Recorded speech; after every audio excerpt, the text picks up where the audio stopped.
이사야 11장 1절에서 5절 말씀입니다. 여기 주보에 나와 있는 대로 쉬운 성경 말씀을 한 절씩 교독을 하겠습니다. 이사야 11장 1절을 제가 봉독합니다. 이새의 그루터기에서 한 싹이 나며 그의 뿌리에서 한 가지가 나와 열매를 맺을 것이다. 여호와의 영이 그에게 내릴 것이고 주의 영이 그에게 지혜와 총명과 분별력과 능력을 주시며 주를 알고 경외하게 하실 것이다. 그는 여호와를 경외하는 것을 즐거움으로 여길 것이고 겉모습만 보고 판단하지 않으며 사람들이 하는 말만 듣고 판결을 내리지 않을 것이다. 그는 가난한 사람들을 정직하게 재판하며 이 땅에 힘 없는 사람들에게 공평한 판결을 내릴 것이다. 그는 사악한 사람들 위에서 통치하며 자기의 입김으로 그들을 멸할 것이다. 다 같이 그는 정의와 성실을 허리띠처럼 두를 것이다. 아멘, 아멘. 이것은 하나님의 말씀입니다. 아멘. 오늘 말씀의 제목은 정의와 신실의 띠를 두르고 오실 예수님입니다. 대강절 첫 주일이죠. 해마다 이 추수감사절 바로 다음 주일 아니면 그 다음 주일부터 이 애드벤트 대강절이 시작이 되어서 성탄절이 있는 그러니까 월요일부터 토요일까지 성탄절이 낀 그 주일까지 4주간 지속되는 것이 대강절입니다. 우리가 이 교회력을 따라서 절기를 기억하는 이유는 매일매일이 똑같은 하나님이 지으신 날이고 변함없는 주님이 만드신 그 시간이지만 그래도 하나님이 사시사철을 우리에게 만드셨고요. 노아의 홍수 후에는 이 창세기 8장 22절에 보면 땅이 있을 동안에는 심음과 거둠과 추위와 더위와 여름과 겨울과 낮과 밤이 쉬지 아니하리라 이렇게 약속을 하셨기 때문에 시절을 따라 변화가 있는 것이죠. 그리고 우리 마음도 이렇게 올라갔다 내려갔다 고저 오르내림이 있기 때문에 그런 가운데서도 우리는 이 절기를 기억하고 지킴으로써 변함없이 우리를 사랑하시는 하나님의 은혜를 기억하기 위해서 절기들을 지키는 것입니다. 만일에 이런 절기들이 없다면 사실 쉽게 잊혀집니다. 잊혀지고 말죠. 그리고 가끔씩 기억이 나도 별 감흥도 없고 기다려지는 마음도 없고 그렇게 되죠. 이 세상에서도 메모리얼 데이나 이런 것을 기억하고 해마다 지키는 것과 마찬가지입니다. 이 대강절은 서방교회와 동방교회가 약간 달라요. 우리와 같은 이 서방교회는 로마 캐톨릭과 개신교들, 주 개신교들은 교회 전례상 리터지컬 이어 그 해가 대강절로부터 시작이 됩니다. 그러니까 사실 교회 절기상으로는 새해가 오늘부터 시작이 되는 거예요. 그런데 동방정교회에서는 대강절 기간에 40일 동안 탄생금식, Nativity Fast를 행합니다. 그래서 이 사순절간 40일 지키는 것처럼 대강절도 40일간을 이렇게 지키고 있어요. 근데 우리는 그렇게 하지 않죠. 이 라틴어로 Adventus라고 하는 데서 온 것인데 이것은 영어로 coming 또는 arrival, 그러니까 오신다, 온다, 도래한다 하는 그런 뜻의 말에서 나온 것입니다. 그래서 이 교회력에서의 대강절은 그리스도의 오심을 기대하는 절기인데 세 가지 측면에서 주님의 그 그리스도의 오심을 기다립니다. 첫째는 하나님의 말씀이신 예수님이 육신이 되어서 2000년 전에 육신을 입고 베들레헴에서 아기로 태어나신 성탄을 기다리는 그런 기다림입니다. 그리고 둘째는 우리 믿는 자의 심령 속에 그 예수님을 모시고 그리스도를 다시금 존귀하게 모시는 그런 뜻이 있고 또 세 번째는 이제 종말에 다시 오실 예수님, 심판지로 오실 예수님을 바라보며 기다리는 그런 기간입니다. 이 대강절 촛불, 이 초는 어두운 세상에 빛으로 오신 예수님을 상징하는 것인데 이 촛불마다 이제 첫째 주인 오늘은 여기 켰는데 소망의 촛불이고요. 다음 주에는 이제 회개와 평화의 촛불입니다. 그리고 그 다음 주는 나눔과 기쁨, 그리고 넷째 주는 화해와 사랑의 촛불입니다. 그리고 성탄절 날은 아기 예수 그리스도의 그 촛불로서 감사와 환희를 상징하는 그래서 성탄절 날에는 이제 가운데, 나머지는 다 끄고 아마 그 예수님 촛불만 켜게 됩니다. 오늘 본문의 말씀을 보면 이사야는 예수님 탄생하시기 730여 년 전에 성령의 감동 가운데 예언의 영을 받아서 장차 오실 메시아를 예언합니다. 그런데 오늘 이 본문을 가만히 살펴보면요, 이제 그 700여 년 후, 지금부터 2000년 전에 오실 그 예수님뿐 아니라 그 내용 중에는 그 시대를 뛰어넘어, 우리 시대도 뛰어넘어서 종말에 장차 오실 예수님에 대한 그 모습까지 예언에 들어있어요. 참 신비한 일입니다. 본문을 읽다 보면 아주 미묘하게 이것이 중복이 되는가, 그러니까 처음 오실 분과 다시 오실 분이 중복이 되는가 싶다가 트랜지션이 돼, 전환이 되면서 나중에는 완전히 다시 오셔서 심판하실 예수님의 모습을 우리가 발견을 할 수가 있습니다. 그러니까 예를 들면 이제 처음에 시작은 파란색이었는데 중간에 약간 그 그린이 겹쳐지는가 하다가 나중에는 완전히 그린으로 바뀌는 그런 모양입니다. 본문을 보면요, 3절에서 4절로 넘어가면서 나옵니다. 이제 1절에 이새의 그루터기에서 또는 줄기에서 한 싹이 나며 그의 뿌리에서 한 가지가 나와서 열매를 맺을 것이다. 그 싹이 바로 예수님이죠. 연한 새순과 같은 그런 모습입니다. 그에게 여호와의 영이 내리는데 주의 영이 그에게 이제 지혜와 총명의 영, 분별과 능력의 영, 주를 알고 경외하게 하시는 그런 영, 지식과 여호와를 경외하게 하는 영, 지혜와 총명의 영, 또 분별력을 또는 모사라고도 우리말에 돼 있어요. 카운슬이죠. 파워, 그런 능력을 주시고, 그런데 3절에 보면 그는 여호와를 경외하는 것을 즐거움으로 여길 것이고 이 땅에 오셔서 아들로서 하나님을 경외하는 것을 참 기뻐하셨어요. 그래서 하나님과 늘 아버지와 대화하시고 또 시간을 밤새 보내기도 하시고 새벽까지 하시고 그렇게 했죠. 그 다음에 겉모습만 보고 판단하지 않으며, 그런 말씀들이 우리 신약 성경에 보면 많이 나오잖아요. 사람들이 하는 말만 듣고 판결을 내리지 않을 것이다. 이 부분이 이 땅에 육신으로 오신 그 모습과 장차 오셔서 판결하실 그 모습이 겹쳐지는 겁니다. 오버랩되는 거예요. 그 다음 4절을 보면 그는 가난한 사람들을 정직하게 재판하며 이 땅에 힘없는 사람들에게 공평한 판결을 내릴 것이다. 여기까지가 지금 겹쳐지는 부분이에요. 그래서 누가복음에도 보면 평지설교라고 해서 이제 마태복음 5장부터는 산상수훈인데 누가복음에 보면 6장에 이제 평지에 서셔서 이렇게 말씀하신 내용이 나옵니다.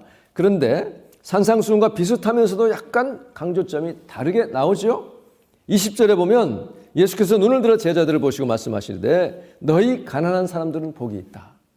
마태복음에는 심령이 가난한 자라고 했는데 여기서는 그냥 가난한 사람. 하나님의 나라가 너희 것이다. 지금 굶주리는 사람들은 복이 있다. 너희가 배부르게 될 것이다. 이제 제가 산상수훈과 약간 다르죠. 지금 슬피 우는 사람들은 복이 있다. 그건 또 비슷합니다. 애통하는 자 너희가 웃게 될 것이다. 그러면서 24절에 보면 여기서부터는 이제 심판의 말씀이 나옵니다. 너희 부요한 사람들은 화가 있다. 너희가 너희 유한을 받고 있기 때문이요. 지금 배부른 사람들은 화가 있다. 너희가 굶주리게 될 것이다. 이게 장차 임할 심판 때의 말씀입니다. 그래서 그 부자가 자기 집 문 밖에서 참 헌대를 개들이 핥으며 거지로 있는 나사로를 돌보지 않고 자기 혼자 배부르고 부유하게 잘 살았던 사람에 대한 그 최후를 말씀하고 있는 그런 모습입니다. 지금 웃는 사람들은 화가 있다. 너희가 슬퍼하며 울 것이기 때문이다. 이렇게 그러니까 예수님이 지금 이새의 그루터기에서 한 싹이 나서 나오시는데 여호와를 경외하는 것을 기쁨으로 삼는데 그러면서 나중에 심판주로 오셔서 다 심판을 하실 것을 그렇게 말씀하고 있습니다. 모든 사람이 너희를 좋게 말할 때, 너희가 모든 사람에게 칭찬을 받을 때에 너희는 화가 있다. 왜냐? 그들의 조상들이 거짓 예언자들에게 이와 같이 행하였다는 것입니다. 오늘날에도 그렇게 하나님이 말씀하시지 않을까 그런 생각을 하면 참 두렵고 떨립니다.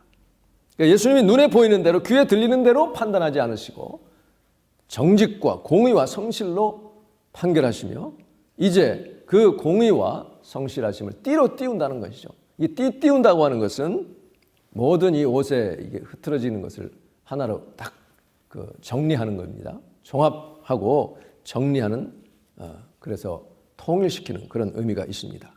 질서를 완전히 잡아가신다는 그런 뜻입니다.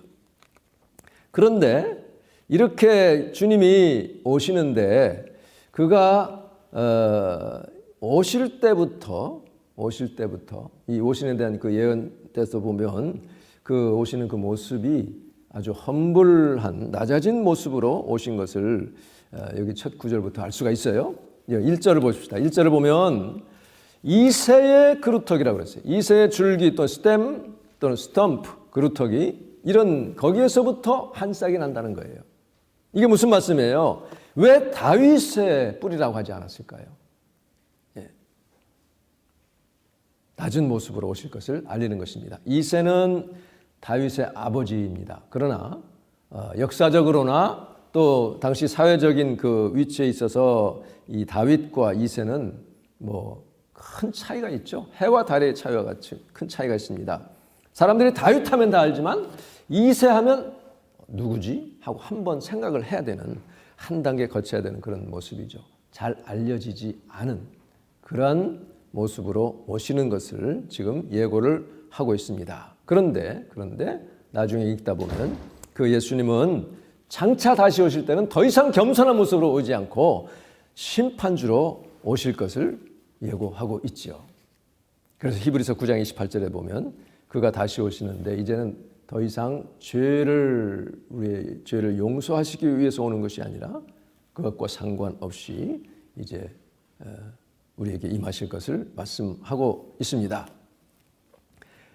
요한계시록 1장 7절에 보면 볼지어다 그가 구름을 타고 오시리라 각 사람의 눈이 그를 보겠고 그를 찌른 자들도 볼 것이요 땅에 있는 모든 족속이 그로 말미암아 애곡하리니 그러하리라. 아멘 하고 있습니다. 그러면서 8절에 나는 알파와 오메가요 이제도 있고 전에도 있었고 장차 올 자요 전능한 자라. 우리 하나님이 말씀하셨는데 예수님이 이렇게 심판주로 오실 것을 말씀하고 있어요. 그러면서 그 다음에 보면 요한계시록 2장 16절에 보면 내가 내 입에 검으로 그들과 싸우리라. 버가모 교회를 향하여 그 다음 27절 두아디라 교회를 향해서는 이기는 자는 철장으로 쇠지팡이 아이언 셉터라고 되어 있어요. 그들을 다스릴 것이고 민족들은 질그릇처럼 부서질 것이다. 내가 내 아버지께 받은 것이 그러한데 이기는 자도 똑같이 그런 심판을 행할 것을 약속하고 있습니다. 지금의 현상을 볼 때에 이러한 약속이 있으니 우리가 참고 소망 가운데 살아가는 거예요. 얼마나 죄악이 많습니까?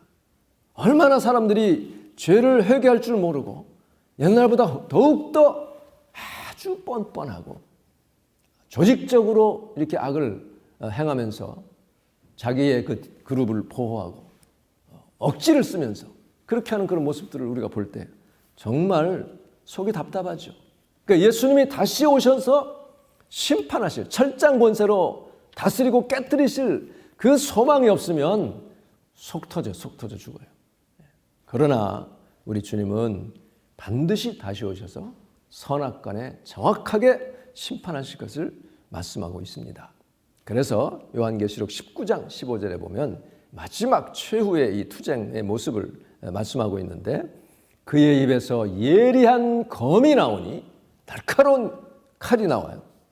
이미 2장 16절에서 예고한 대로 그것으로 만국을 치겠고 친히 그들을 철장으로 이 쇠지팡이로 다스리며 맹렬한 진노의 포도주 틀을 밟을 것이다. 이렇게 말씀하고 있습니다.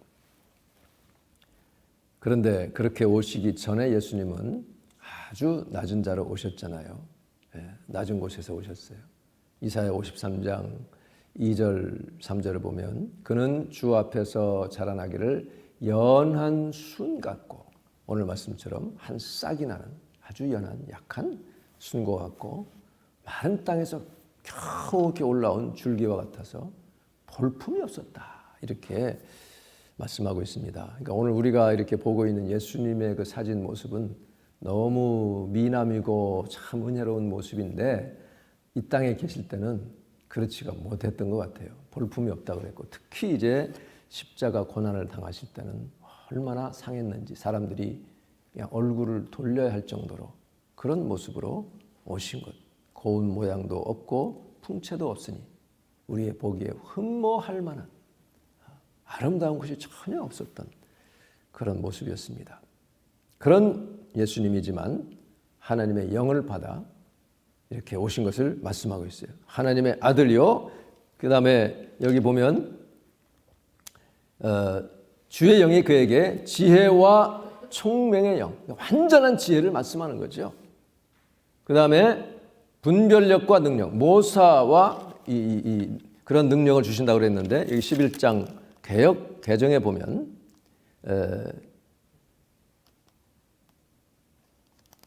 모략과 재능의 영이라고 했어요. 모략과 능력, 재능이라고 했는데 모략과 능력의 영, 카운슬의 영입니다. 이것은 뭐냐면 예수님께서 우리에게 어떤 지략을 주시면 우리는 어떤 것도 이길 수 있는 능력이 주어진다, 그런 말씀이에요.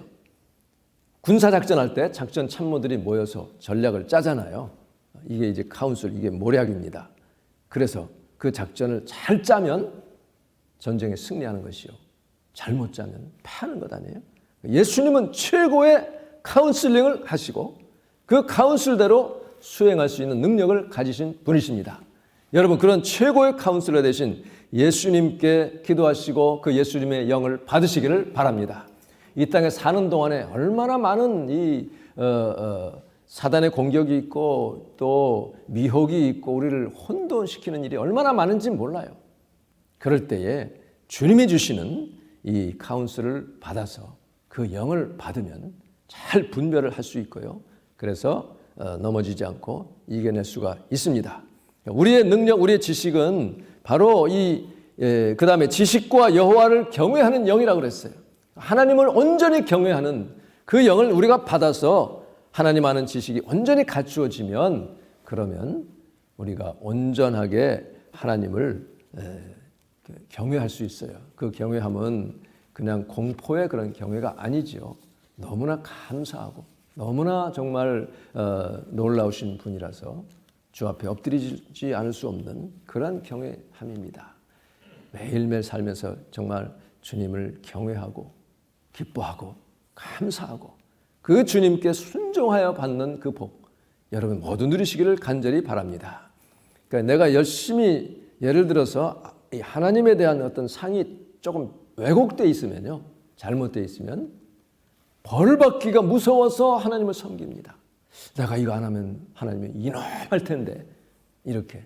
특히 하나님의 아버지라고 하니까 아버지에 대한 상이 잘못되어 있을 때 그렇게 되기 쉽죠. 혼나지 않으려고 섬기는, 내가 열심히 해야만 하나님이 기뻐하실 것 같은, 그러고 나서도 너 겨우 이거냐 하실지 모르는, 그게 이제 잘못된 그런 마음, 여러분이 꼭 주님의 성령의 은혜로 그런 마음이 있으면 다 치유받는 은혜가 있기를 간절히 바랍니다. 사실 저도 아버지가 참 무서워서 많이 그런 면이 있었는데 지금은 뭐 거의 다 치료를 받은 것 같아요. 얼마나 감사한지 모릅니다. 주님 생각하면, 하나님 생각하면 너무 감사하고 정말 기쁨이 넘칩니다. 그래서요, 시편 34편에도 보면 너희는 여호와의 선하심을 맛보아 알지어다 그랬어요. 한번 같이 해볼까요? 너희는 여호와의 선하심을 맛보아 알지어다. 선하신 하나님 아버지, 그 선하심을 우리가 이 경험으로 아는 거예요. 지식이라고 하는 것은 머리로 아는 것이 아니라 경험으로 알게 되는, 맛을 보는 그런 것이죠. 그것을 맛보면 우리는 그 하나님을 더 경외할 수가 있어요.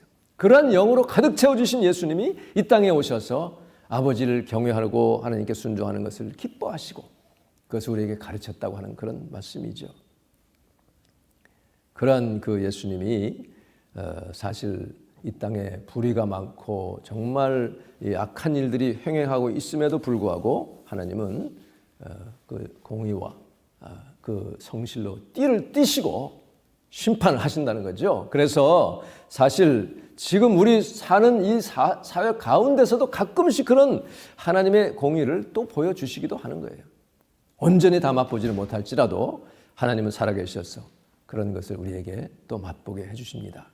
하박국 선지자가요, 당시의 그 사회상에 너무 악하고 불의가 막 횡행하고 있는 그 모습을 보고 너무 답답해서 하나님께 묻는 것이요. 2장 1절에 보면 내가 내 파수하는 곳에 서며 성로에 서리라. 하나님께서 내가 뭐라고 말씀하실는지, 지금 이 현상을 보시고 뭐라고 대답하실는지 하나님 하고 질문을 하니 하나님이 대답하시죠. 너는 이 묵시를 기록하여 판에 명백히 새기되 달려가는 사람들도 다 읽을 수 있게 하라. 자, 그러면서 하신 말씀이 그 묵시가 뭐냐면 정한 때가 있다. 때가 있으면 반드시 이룬다는 말씀이죠. 그 종말이 속히 이르겠고 결코 거짓되지 아니하리라. 비록 더딜지라도 기다리라는 거예요. 더딜지라도. 답답해도 주님의 의가 반드시 세워진다는 것을 알고 기다리라. 우리가 예수 그리스도를 고대하듯이 기다리라. 지체되지 않고 반드시 응하리라. 아멘. 그래서 4절에 보면 보라 그의 마음은 교만하며, 그 악한 군주를 얘기하는 거죠. 그 속에서 정직하지 못하나 의인은 그의 믿음으로 말미암아 살리라 그랬습니다. 우리 주님의 보혈로 씻김받고 의롭다함을 받은 저희들은 믿음 가지고 끝까지 기다리면서 주님의 은혜를 힘입기를 간절히 바랍니다. 그 믿음으로 살아가는 저희들에게 격려해 주시는 하나님의 말씀입니다. 예수님이 더딜지라도 기다리라 하고 말씀하신 것은 무슨 뜻입니까? 역으로 말하면 예수님이 오셔서 철장 권세로 다 심판하시기 전에는 이런 악한 일들이 없어지는 것 같다고도 또 생기고 끊임없이 일어날 것을 말씀하고 있는 거예요. 그러니까 그런 줄을 알고 아무리 악한 일이 있어도 하나님을 의지하고 신뢰하고 주님 앞에 기도하여 정말 기쁨을 누리는 여러분과 제가 되기를 간절히 바랍니다. 그래서 우리 하나님께서는요, 예레미야 5장에서도 보면 정말 그 고아의 송사를 공정케 하지 않고 빈민의 재판을 공정하게 판결하지 않고 자기 이익을 얻으려고 이렇게 악한 일을 행하는 이런 모습들을 말씀하시면서 내가 이 일들에 대하여 벌하지 아니하겠으며 내 마음이 이 같은 나라에 보복하지 아니하겠느냐 하고 여호와의 말씀이니라 이렇게 말씀하십니다. 주님이 다시 오셔야만 고쳐질 일들이 참 너무 많습니다. 우리의 연약한 육신도 그렇고 여러 가지 참 문제들은 끊임없이 우리를 괴롭힙니다. 그래서 우리는 주님 오심을 기다립니다. 주님이 오실 때는 철장의 권세, 그 입에서 나오는 검으로 싸워서 승리한다고. 그래서 온전한 의의 나라, 평화의 나라, 기쁨의 나라를 우리에게 주시기로 약속을 하셨습니다.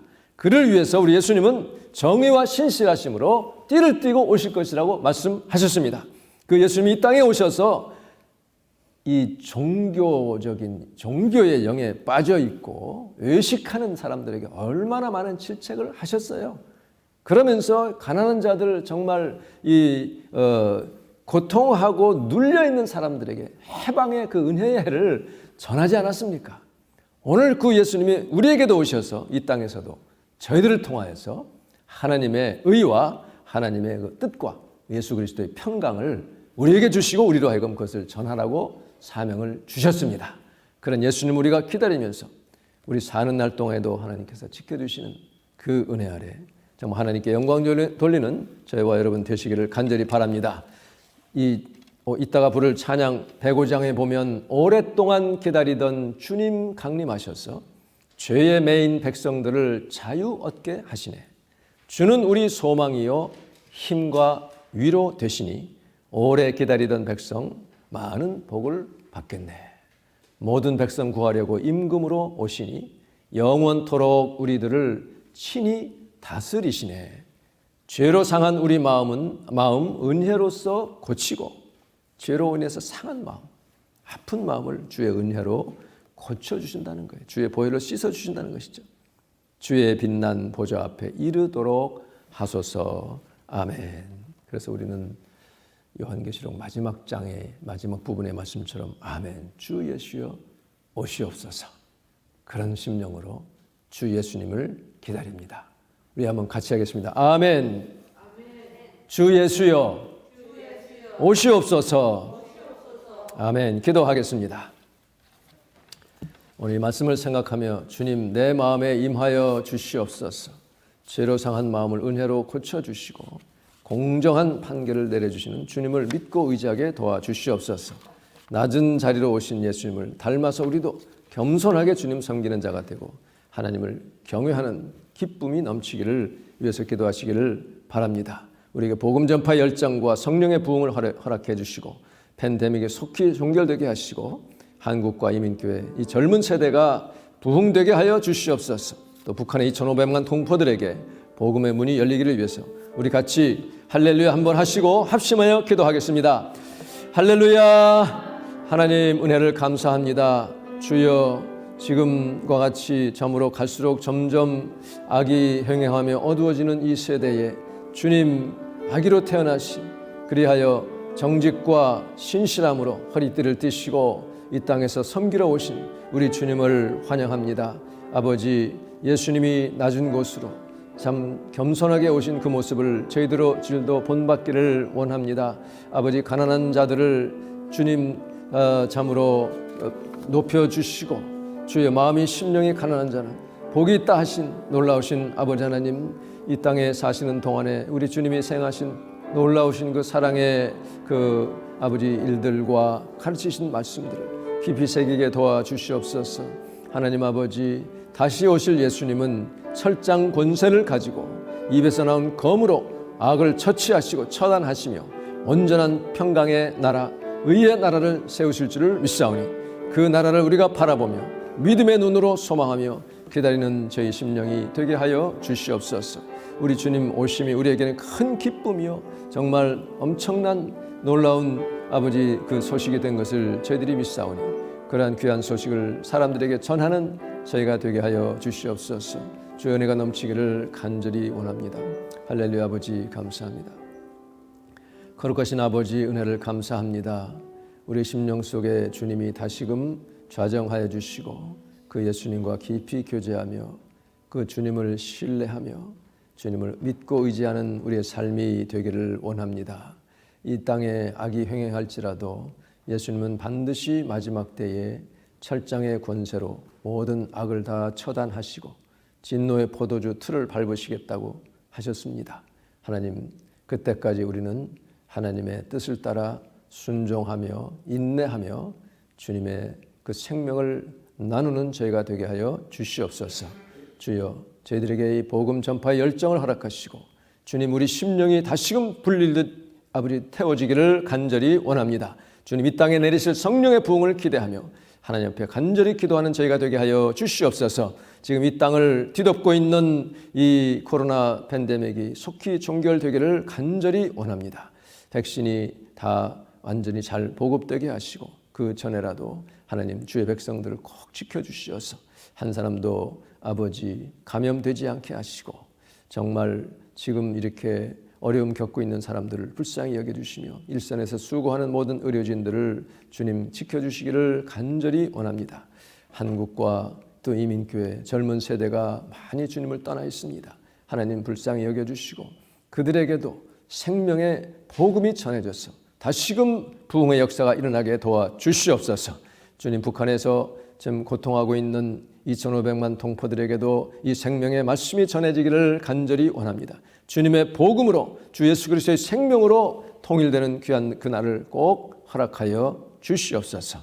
감사드리며 예수님의 이름으로 기도하옵나이다. 아멘.